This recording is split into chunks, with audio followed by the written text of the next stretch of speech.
लोकमान्य बाळ गंगाधर टिळक यांची पुण्यतिथी व लोकशाहीर अण्णाभाऊ साठे यांची जयंती यांचा संयुक्त कार्यक्रम द कवठेकर प्रशालेत संपन्न झाला। प्रशालेचे मुख्याध्यापक श्री VM कुलकर्णी सर, उपमुख्याध्यापक श्री NB बडवे सर, ज्येष्ठ शिक्षक श्री RS कुलकर्णी सर यांच्या शुभहस्ते महापुरुषांच्या प्रतिमांचे पूजन करण्यात आले। या प्रसंगी उपमुख्याध्यापक Shri Badve sir, Shri RS Kulkarni sir, सकाळ सत्र विभाग प्रमुख श्री पाटोळे सर यांनी या महापुरुषांचे चरित्र, कार्य व विचारांची माहिती दिली। विद्यार्थ्यांमधून आर्या भंडार कवटेकर, सई तेंडुलकर, अथर्व वाडेकर, समर्थ जमादार, हरिप्रिया शेटे, उदिता वाडेकर, हर्षदा भेंकी यांनी आपले मनोगत व्यक्त केले। सौ सुप्रिया फडके मॅडम यांनी कार्यक्रमाचे सूत्रसंचालन केले। साहित्यिक लोकशाहीर अण्णाभाऊ साठे यांची जयंती असा हा दुहेरी वैशिष्ट्यपूर्ण असणारा दिवस। या निमित्त या कार्यक्रमास उपस्थित प्रशालेचे मुख्याध्यापक सन्माननीय VM कुलकर्णी सर, उपमुख्याध्यापक सन्माननीय NB बडवे सर, प्रशालेतील ज्येष्ठ शिक्षक सन्माननीय RS कुलकर्णी सर, माझे शिक्षक बंधू भगिनी आणि प्रिय विद्यार्थ्यांचं या प्रसंगी मी स्वागत करते आणि या कार्यक्रमास सुरुवात करते।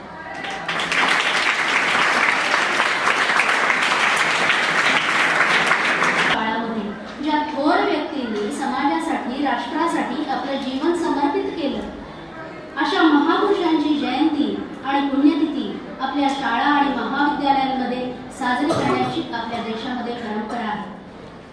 त्या पाठीमागचा हेतू हाच की त्या महान व्यक्तींच्या कार्याचा, जीवनाचा, त्यांनी केलेल्या बलिदानाचा, त्यागाचा परिचय संपूर्ण राष्ट्राला आणि युवा पिढीला व्हावा। त्यापैकीच एक राष्ट्रभक्त म्हणजे माननीय लोकमान्य टिळक आणि अण्णाभाऊ साठे यांच्या प्रतिमेस अभिवादन करून आपण आजच्या कार्यक्रमाला सुरुवात करूया। त्यासाठी मी प्रशालेचे मुख्याध्यापक सन्माननीय VM कुलकर्णी सर यांना विनंती करते की त्यांनी या दोन महापुरुषांच्या प्रतिमेचं पूजन करावे।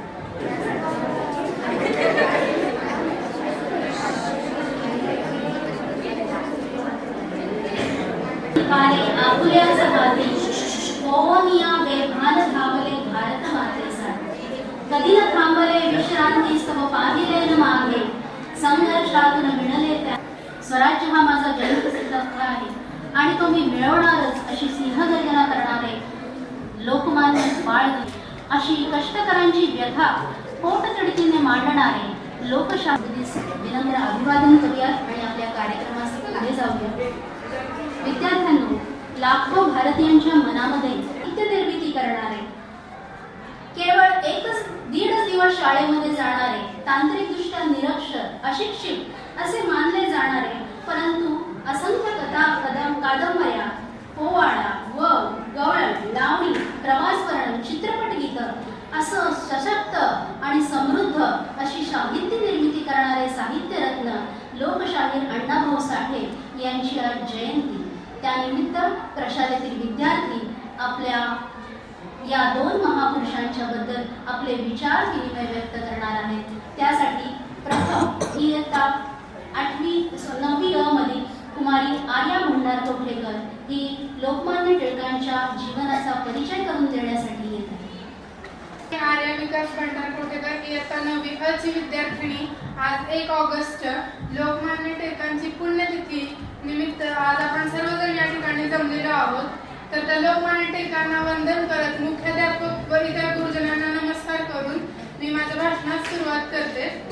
क्रांतीची मशाल पेटली, सिंहाची सिंह गर्जना गरजली, क्रांतीची मशाल पेटली, सिंहाची सिंह गर्जना गरजली, स्वातंत्र्याची नवी प्रेरणा टिळकांनी जनतेला दिली, स्वातंत्र्याची नवी प्रेरणा टिळकांनी जनतेला दिली। लोकमान्य टिळकांबद्दल जेवढे बोलावे तेवढे कमीच आहे। सर्वप्रथम आज मी त्यांचा परिचय आपणास करून देते। लोकमान्य टिळकांचा जन्म 23 जुलै 1856 रोजी एका मराठी कुटुंबात महाराष्ट्र राज्यातील रत्नागिरी जिल्ह्यातील चिखली या गावी झाला। स्वराज्य हा माझा जन्मसिद्ध हक्क आहे आणि तो मी मिळवणारच हे काळात आपल्या डोळ्यांसमोर उभे राहतात ते म्हणजे लोकमान्य बाळ गंगाधर टिळक. लोकमान्य बाळ गंगाधर टिळक यांचा बालपण चिखली या गावामध्ये गेले. त्यांचे जन्म नाव केशव असे होते, परंतु त्यांना शब्दांमध्ये कुमारी आर्या हिने लोकमान्य टिळकांचा जीवन परिचय करून दिलेला होता. दिसता जरी आजोबा म्हणती तुम्हास बाळ, दिसता जरी आजोबा म्हणती तुम्हास बाळ, भाळावरी सुशोभे ते गंध लादला. अतिशय साधी राहणी परंतु पराकोटीची उच्च विचारसरणी आणि विद्वत्ता असणाऱ्या लोकमान्य टिळकांच्या विचार आणि कार्याचा परिचय करून देण्यासाठी येते आहे इयत्ता 9वी मधील कुमारी सई तेंडुलकर. हा माझा जन्मसिद्ध हक्क आहे आणि तो मी मिळवणारच, अशी सिंहगर्जना करणाऱ्या लोकमान्य टिळकांची आज पुण्यतिथी. लोकमान्य टिळक माहीत नाही असा माणूस या देशात तरी सापडायचा नाही. शक्ती आणि चातुर्य यांचा अनोखा संगम लोकमान्यांपाशी होता. मात्र या पुरुषाने या शक्तींचा वापर समाजाच्या कल्याणासाठी केला. आपल्या सामर्थ्याने गोरगरिबांचे अश्रू पुसले. अशाच लोकमान्य टिळकांविषयी काही अज्ञात गोष्टी आपण पाहू. टिळकांना लोकमान्य ही पदवी कोणी दिली याबद्दल समाजात मतभिन्नता आहे.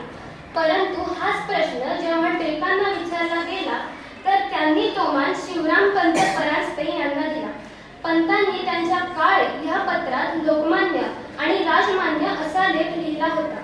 त्यानंतर टिळकांना जी पत्रे येत होती त्यामध्ये लोकांनीच त्यांना आपलेपणाने लोकमान्य ही पदवी दिली.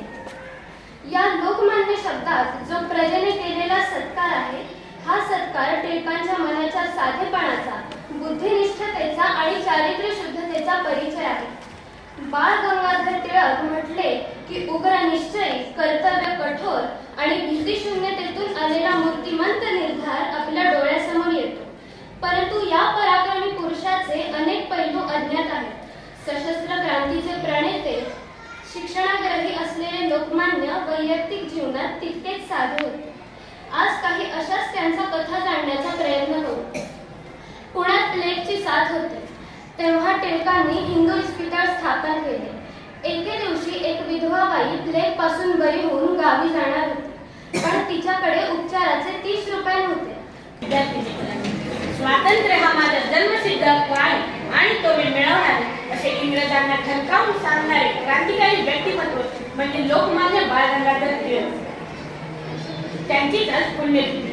त्यांचे खरे नाव केशव गंगाधर टिळक असे, पण घरात त्यांना सर्वजण बाळ या नावानं उल्लेखत असल्यामुळे त्यांना सर्वजण बाळ गंगाधर टिळक याच नावाने ओळखतात. त्यांचा जन्म 23 जुलै 1856 साली रत्नागिरी जिल्ह्यातील चिखली या गावी झाला. त्यांच्या वडिलांचे नाव गंगाधर पंत व आईचे नाव पार्वतीबाई असे होते. निर्भयता व कंठपणा त्यांच्यात लहानपणापासूनच होता. खेडेगावात जन्माला आले असले तरी सुद्धा महाराष्ट्रीय व भारतीय जनतेच्या गळ्यातील ते ताईत बनले आणि भारतीय स्वातंत्र्याचे अग्रदूत झाले. लहानपणापासूनच शिक्षकांनी सांगितलेली गणिते तोंडी सोडवणारे बाळ अतिशय सत्यवचनी व तत्वनिष्ठ होते. नंतर 1872 साली मॅट्रिक पासून ते पुढील शिक्षणासाठी पुण्यातील डेक्कन कॉलेजला आले. त्या काळी त्यांना अक्षरशः काळी पैलवान म्हणले तरी वावगे ठरणार नाही. पण जगात अशक्य अशी कुठलीच गोष्ट नाही अशी त्यांची समजूत होती. केल्यानं होत आहे रे, आधी केलेची पाहिजे या उक्तीने व सातत्याने त्यांनी व्यायाम करून त्यांचे शरीर आयुष्यातील व स्वातंत्र्य संग्रामातील सर्व अडीअडचणींना उडून उडेल असे बनवले. नंतर वकिलीचे शिक्षण पूर्ण केल्यावर क्रांतिकारी विचारांची पिढी घडवण्यासाठी त्यांनी शिक्षकाची नोकरी स्वीकारली. एवढेच नाही तर जनजागृती करण्यासाठी केसरी व मराठा ही 2 वृत्तपत्रे काढली. लोकांना एकत्र आणण्यासाठी शिवजन्मोत्सव सोहळा व गणेशोत्सव साजरा करायला सुरुवात केली. याच मंचाचा वापर करून त्यांनी भारतीय युवकांच्या मनात स्वातंत्र्याची मशाल पेटवली. अनेक चळवळींमध्ये पुढाकार असल्यामुळे त्यांना अनेकदा कारावासी भोगावं लागलं. असेच एकदा मंडालेच्या तुरुंगात कारावास भोगत असताना त्यांनी गीता रहस्य हा महान ग्रंथ लिहिला. ब्रिटिश अधिकारी ब्रिटिश अधिकारी त्यांना भारतीय अशांततेचे जनक म्हणाले. शेवटी 1 ऑगस्ट 1920 रोजी हा महान जहालमतवादी नेता आपल्याला सोडून गेला. पण त्यांनी निर्माण केलेल्या भारतीय जनतेच्या मनातील संघर्षाची मशाल अजूनही तेवत आहे व सदैव तेवत राहील अशी मी आशा करतो. मित्रांनो, सिंहगर्जना करायला काळी पण सिंहाचेच लागते. सिंहगर्जना करायला काळी पण सिंहाचेच लागते. अशा लोकमान्य टिळकांच्या चरणावर मान माझी सदैव झुकते, मान माझी सदैव झुकते. जय हिंद, जय हिंद. मित्रांनो, आज माझा विषय लोकमान्य टिळक याच्यावर मी 2 शब्द बोलू इच्छितो. त्यामुळे सर्व जणांनी शांत चित्राने ऐकले. तर मित्रांनो, लोकमान्य टिळक यांचा जन्म 23 जुलै 1856 मध्ये झाला. त्यांचा जन्म सिंहाचेच लागते, म्हणूनच तर लोकमान्य टिळकांच्या चरणावर माझी मान सदैव झुकते. मी हरिप्रिया सुबोध शेट्टे, इयत्ता 9वी ग. आज लोकमान्य टिळकांच्या पुण्यतिथी निमित्त त्यांनी लिहिलेला गीता संग्रह याबद्दल बोलणार आहे. लोकमान्य टिळकांनी गीता संग्रह लिहिला ही गोष्ट तर आपल्या सर्वांना माहितीच आहे. आज आपण जाणून घेऊ की हा गीता संग्रह त्यांनी कसा लिहिला. श्रीमद भगवत गीता संग्रह, जे गीता संग्रह किंवा कर्मयोग शास्त्र म्हणूनही ओळखले जाते, हे 1915 मध्ये भारतीय समाज सुधारक आणि स्वातंत्र्य कार्यकर्ते बाळ गंगाधर टिळक यांनी मंडालेच्या तुरुंगात बंदिस्त असताना लिहिलेला. हा ग्रंथ मराठी भाषेत असून टिळकांनी 1908 ते 1914 या काळात स्वतःच्या हस्ताक्षराने सिस पेन्सिलने लिहिला होता. याचे लेखन यांच्या कार्यकाळाच्या सुरुवातीच्या वर्षात पूर्ण झाले असले तरी हा ग्रंथ 1915 मध्ये प्रकाशित झाला. 4 महिन्यांपेक्षा कमी कालावधीत 400हून अधिक पाने त्यांनी लिहिली. इंग्रजांविरुद्ध ज्यांनी सिंहगर्जना केली, ज्यांच्या दहशतीने इंग्रज सत्ता भयभीत झाली, ते लोकमान्य टिळक म्हणजे धगधगती आग होते आणि शत्रूची छाती फाडणारे निर्भया छातीचे वाघ होते. लहान वयात मनावर घडणारे संस्कार टेकाऊ असल्यामुळे भगवद्गीतेबद्दल तेव्हा उत्पन्न झालेली आवड कायम राहून संस्कृतचा व इंग्रजीचा पुढे अधिक अभ्यास झाल्यावर गीतेवरील संस्कृत भाष्ये व इतर टीका इंग्रजीत व मराठीत अनेक पंडितांनी केलेली विवेचने वेळोवेळी टिळकांच्या वाचण्यात आली. टिळकांचे वडील विद्वान पंडित होते. स्वतः टिळकांचा संस्कृत आणि धर्मग्रंथाचा गाढा अभ्यास होता. त्यांच्यावर महाभारत आणि श्रीमद भगवद्गीतेचा प्रभाव होता. ग्रंथांचा अभ्यास करणं, त्यावर विचार करून तर्क मांडणं याची त्यांना आवड होती. हा ग्रंथ लिहिण्यापूर्वी टिळकांनी जवळजवळ 20 वर्ष गीतेचे चिंतन मनन केले. श्रीमद भगवद्गीतेतील अध्याय 3 कर्मयोग याच्यावर गीता रहस्य हा ग्रंथ आधारित आहे. यामध्ये गीतेचा महाभारताशी असलेला सहसंबंध स्पष्ट करत अनुवाद केला आहे. त्याशिवाय अंतरंग परीक्षण म्हणजेच गीतेचे अंतरंग काय सांगते तर बहिरंग परीक्षणात गीतेचा काळ, गीता व महाभारत, गीता व उपनिषदे, गीता व ब्रह्मसूत्रे, गीता व भागवत धर्माचा उदय आणि पौरवात्य व पश्चिमात्य मतांची तुलना ह्या आणि संबंधित इतरही विषयांवर टिळकांनी विवेचने लिहिली आहेत. टिळक म्हणजे ज्वलंत चेतना, टिळक म्हणजे सिंहगर्जना, टिळक म्हणजे करारी बाणा, टिळक म्हणजे लढण्याची प्रेरणा. ज्या अनेक वादांच्या व प्रमेयांच्या आधारे गीतेत कर्मयोगाचे प्रतिपादन केलेले आहे व ज्यांचा निर्देश कधी कधी फारच संक्षिप्तरित्या केलेला असतो, त्या सिद्धांतांची अधिक माहिती असल्याखेरीज गीतेतील विवेचने आपल्या पूर्ण लक्षात येत नाही. म्हणून गीतेत जे जे विषय किंवा सिद्धांत आले आहेत त्यांचे प्रकरणशः विभाग पाडून त्यातील प्रमुख युक्तिवादांसह गीता रहस्यात थोडक्यात निरूपण असल्याचे टिळकांनी या ग्रंथाच्या प्रस्तावनेत स्पष्ट केलेले आहे. हा ग्रंथ बराच मोठा असला तरी टिळकांचे मुख्य विवेचन संन्यास व कर्मयोग आणि सिद्धावस्था व व्यवहार या एकामागे एक अशा आलेल्या प्रकरणात सविस्तरपणे केले आहे.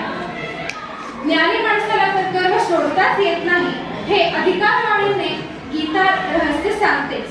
गीता रहस्याच्या निमित्ताने लोकमान्य आत्मचरित्र लिहिणे, खऱ्या कर्मयोगाचे जीवन ते जगणे, अगाध विद्वत्ता, अखंड श्रम, अमर्याद स्वार्थत्याग व आजन्म देशसेवा यांमुळे लोकमान्य टिळकांचे कार्य इतिहासात अजरामर झाले. एक झुंजार शिल्पकार स्वराज्यासाठी लढले. एक झुंजार शिल्पकार स्वराज्यासाठी लढले. निर्भय मनाचे रत्न लोकमान्य एकच होऊन गेले. लोकमान्य एकच होऊन गेले. आपल्या मनामध्ये असणारा आदर अधिक रुंदावतो. त्यांचं लेखन हे वैविध्यपूर्ण परिवर्तनाच्या दिशेवर उजेड टाकणारे असं होतं. त्यातील प्रत्येक शब्द आणि त्यामागे असणारी जिद्द आपल्याला त्यांच्या लेखनामधून दिसून येत होती. अशा या लोकशाहीर अण्णाभाऊ साठे यांच्या जीवनाचा परिचय करून देण्यासाठी येत आहे इयत्ता 9वी अ मधील उदिता वाडे.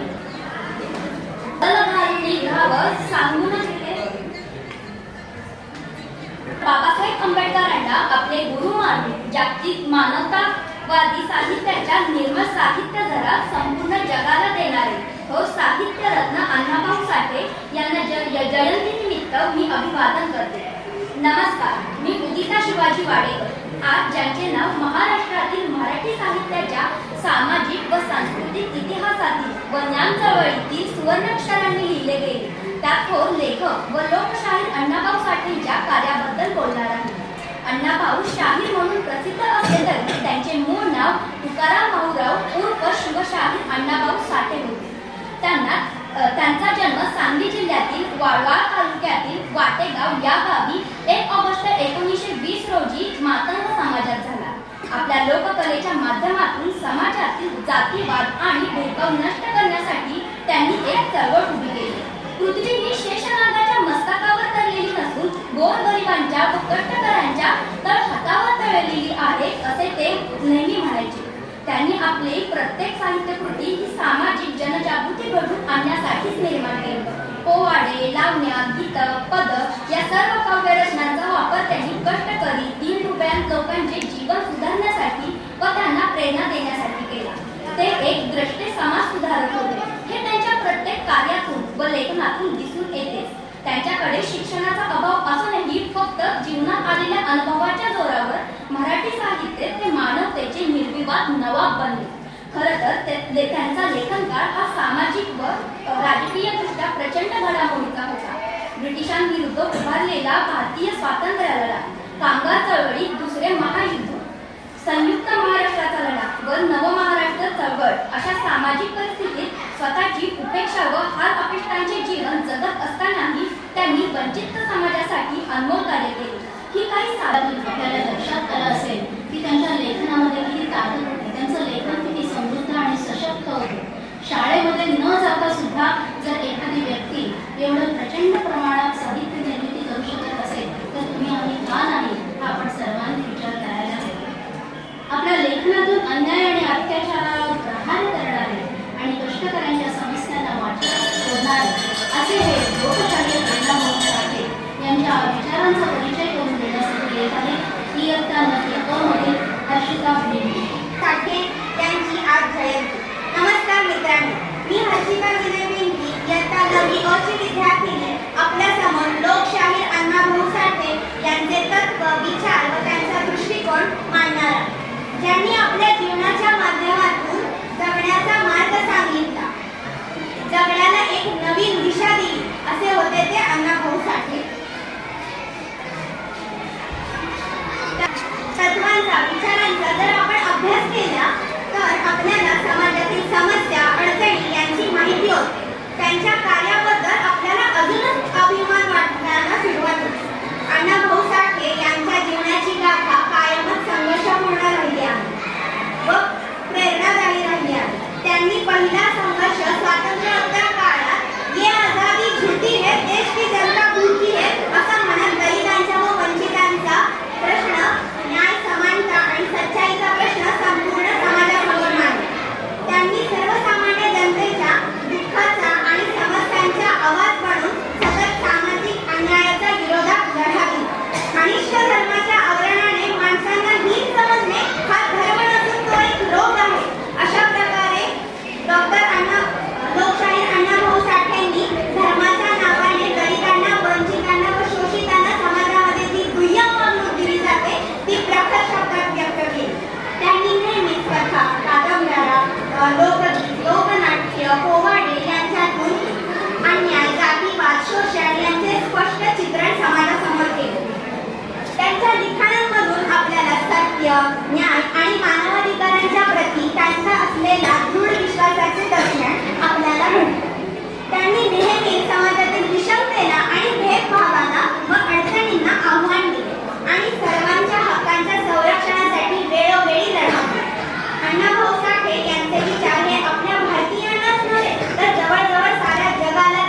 प्रशालेचे ज्येष्ठ शिक्षक Shri R S Kulkarni sir,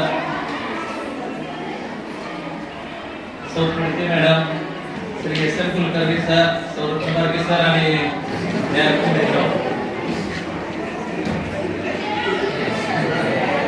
आजचा दिवस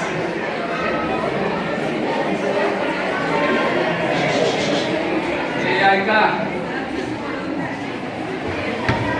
लोकमान्य टिळक यांची पुण्यतिथी आणि लोकशाहीर अण्णाभाऊ साठे यांची जयंती या दोन महापुरुषांच्या जयंती आणि पुण्यतिथीच्या निमित्तानं जयंती आणि पुण्यतिथी निमित्त या दोन्ही महापुरुषांना प्रथम आपण आपल्या प्रशालेच्या वतीनं, सर्व विद्यार्थ्यांच्या वतीनं आणि शिक्षकांच्या वतीनं अभिवादन करूया.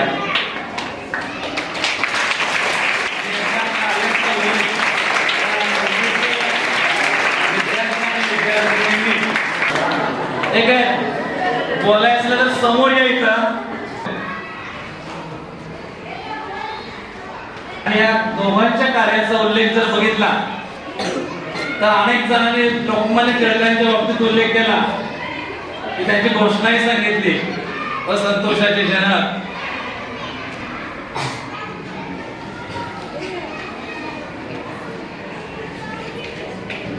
स्वराज्य हा माझा जन्मसिद्ध हक्क आहे, तो मी मिळवणारच अशी घोषणा करणारे तर सरकारचं डोकं ठिकाणावर आहे का असे अग्रलेख, जळजळीत अग्रलेख लिहिणारे टिळक. मात्र महात्मा गांधी त्यांना आधुनिक भारताचे जनक, आधुनिक भारताचा निर्माता म्हणत होते. याचा मात्र कुठे उल्लेख झालेला नाही, कारण त्या काळात समकालीन असणारे सर्वजण, त्यातले लोकमान्य टिळक जे आहेत ते पहिले स्वातंत्र्य सेनानी, उत्तम हाडाचे शिक्षक, पत्रकार आणि संपादक, एका ठिकाणी या सगळे पैलू असणारे, व्यक्तिमत्वामध्ये पैलू असणारे हे लोकमान्य टिळक. एक आहे गणिताचा अतिशय चांगला व्यासंग त्यांच्यामध्ये होता. त्यांनी त्या काळामध्ये अलीकडचं नवीन शैक्षणिक धोरण या लागलेलं आहे, याच्यामध्ये मनुस्मृती म्हणा किंवा रामायण महाभारतासारख्या विषयांचा समावेश करू नका असा एक समाजात एक वेगळा सुद्धा होता. त्यामधल्या यामध्ये असणाऱ्या गणितातल्या त्रुटी या सगळ्या जगासमोर मांडल्या आणि हे सगळं करत असताना दोन विषयांचा त्यांनी उल्लेख केला. एक म्हणजे रामायण आणि महाभारत त्या काळामध्ये लिहिलेले, की जे प्रकाशित सुद्धा होऊ शकले नाही, इंग्रजांनी प्रकाशित होऊ दिले नाही असे सुद्धा लेख आहेत. अजून सुद्धा पुण्याच्या टिळक 1881 साली सुरू केलेली जी काही प्रेस होती, त्या प्रेसचे छापखान्याची मशिनरी अजून सुद्धा बघायसाठी ठेवलेली पुण्यामध्ये. मध्यंतरी जानेवारी मध्ये मी ज्यावेळेस पुण्यात गेलो कामानिमित्त, टिळक स्मारक कशी गेलो तर त्या टिळक स्मारक मंदिराच्या बाहेरच्या बाजूला एक्सरेची अद्यावत मशिनरी अजून आहे तशी आहे. एवढे वर्ष झाले असे पदार्थ लोखंड आहे पण कुठेही काही नाही, व्यवस्थित मशिनरी बाहेर ठेवलेली आहे.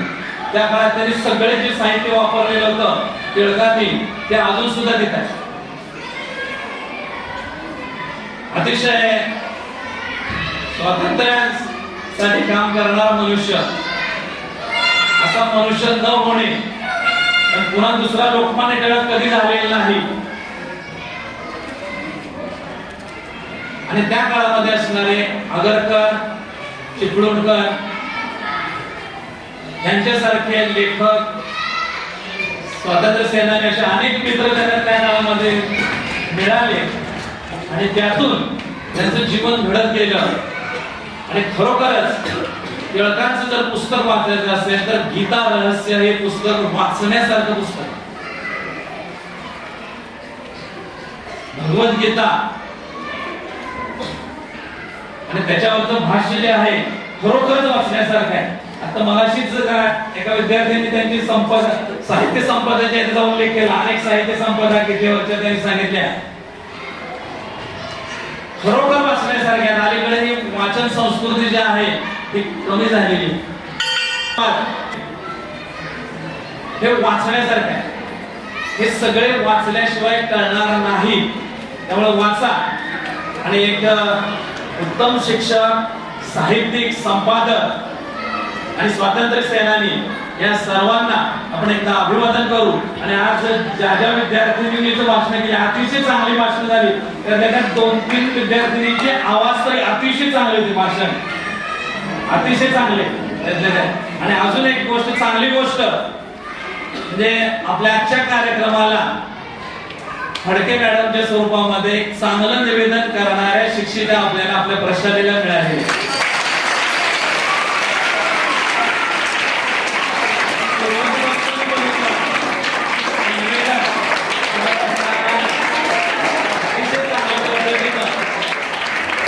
दोन्ही विषयांचा उल्लेख वेगवेगळ्या पद्धतीनं आणि अनेक पैलू तुमच्या समोर मांडले.